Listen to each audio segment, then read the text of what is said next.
And we thank you again so much for joining us. Darren Jaime here with you. You are watching The Bronx, Your Voice, Your Vote 2008. The special that will answer all of your election questions. We're also joined by our political contributors, Miguel Perez, Bob Nolan, and Marriah Star. Our economy hasn't been in such a great downturn since the Great Depression, and some say it's only going to get worse. So it's no surprise when we hit the streets of the Bronx, people had the economy on their minds, and here's what they had to say. Well, the economy for one, because I'm on the side.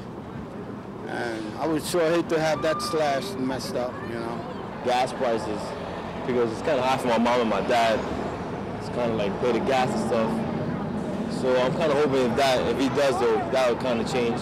And do you think if Obama gets in, he can help bring the gas prices down? I think so. I'm struggling with my tuition and taking out students' loan and stuff. So, and he made an issue about putting forth aside funds for the children for later on for college education. And I think right now that's a big issue with us. That's just what a few people had to say about the economy. As we know, if you go across America, a lot of voices, a lot of opinions. I want to get the opinions of those who are here. Bob, what do you talk about it? You deal with it on a day-to-day basis. Talk to us about, first of all, we know on the individual side. Let's talk about the borough of the Bronx for a second. How has the Bronx dealt with the economic downturn here in the borough? Because a lot of questions still remain about small businesses and whether or not small businesses in big cities can survive. Well, the largest number of Bronxites who are employed in Bronx County work in the area of healthcare. The second largest area is education, and the third place is retailing. Healthcare, I'm extremely concerned about healthcare because on the state level, Governor Patterson faces multi-billion-dollar reductions in his state budget. And the state is the largest supplier of dollars to the city for healthcare and to hospitals. So when you're going to be, they're going to be fighting to balance that state budget. This is now the third time that they've brought the legislature back. They're going to bring them back November 18th to try to bring the state budget into balance.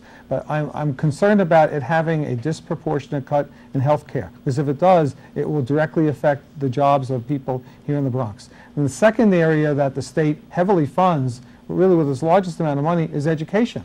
As the state cuts back in education funding, it will cut back on people who are employed in the education field. And finally, in retail, our businesses are in terrible shape. Here we are several weeks before Christmas, and they're talking about Bronx consumers spending 35% less than they did last year. And if that happens, you'll have Bronx businesses that will go out of business. So I'm very concerned about that. Miguel, you have an interesting theory, because when we talk about the issue of the economy, we know that Barack Obama in poll numbers has a double-digit lead, somewhere almost about 20% right now. But if the things were a little bit different in a little different time, you have a little different perspective. I do. I don't think either one of these two candidates really inspires us. This is what we got left. This is what we have to deal with right now. But in terms of the economy, when they talk about the economy, neither one of them is convincing us really that they're really going to take care of the problems. So my theory is that had this economic crisis occurred maybe 6 months ago during the primaries, maybe we'd have two totally different candidates running now. Maybe it would be Hillary Clinton, because she would have been stronger on the economy, and she would have been able to say, remember how good things were when my husband was president? And maybe it would have been Mitt Romney for the Republicans, because he's an economist. And so if the voters during the primaries would have been dealing with these issues that we have today, we would have had two different nominees, I think. I agree. But even with two different nominees, we would face the same situation.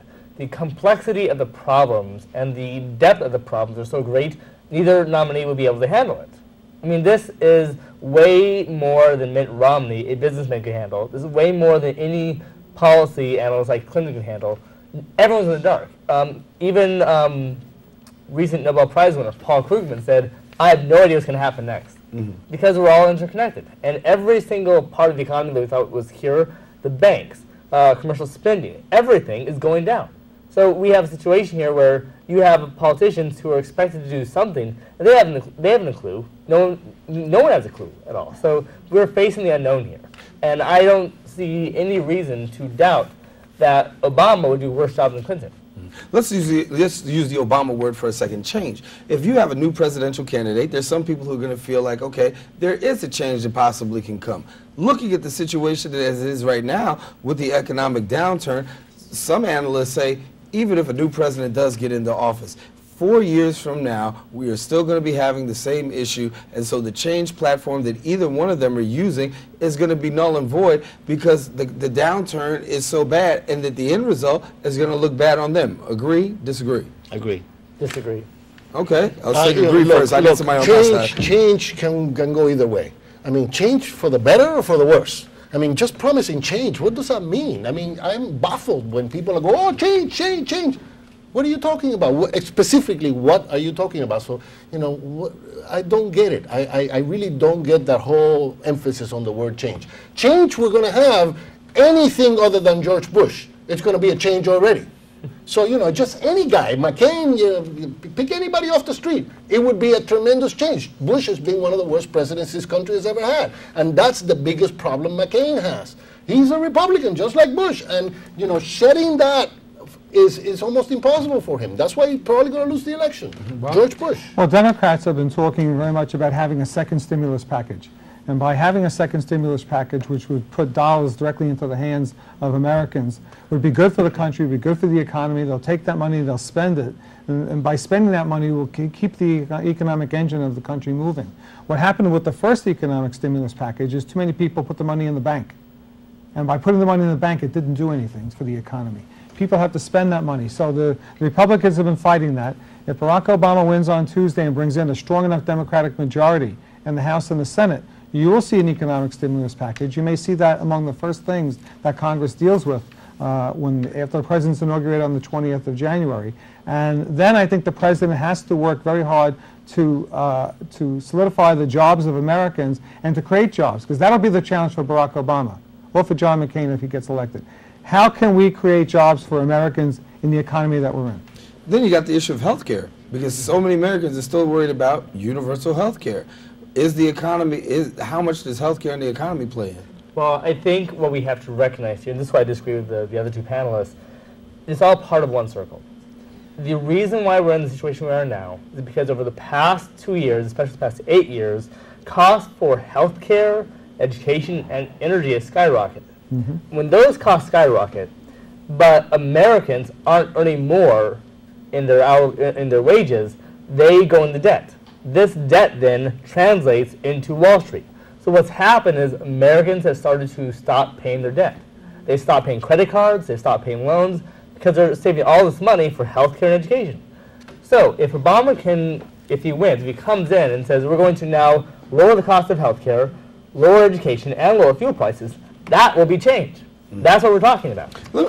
I know you want to jump in on this, but let me ask this: how is America viewed, particularly in Latino and Hispanic Native countries, where they look at America and say, man, they're in a terrible crisis right there. What is the perception of America now from a worldwide view? The perception from the whole world is like we're concerned, we're worried because it's a global economy and it's going to hurt everybody. I mean, you know, nobody is immune from what's going on. So, you know, in Latin America, if the United States is hurt, certainly Latin America is hurt, and you know, a lot of countries depend on U.S. aid and trade deals and all kinds of stuff that is hurting all of Latin America right now. So from that perspective, we're all on the same boat and we're all sinking.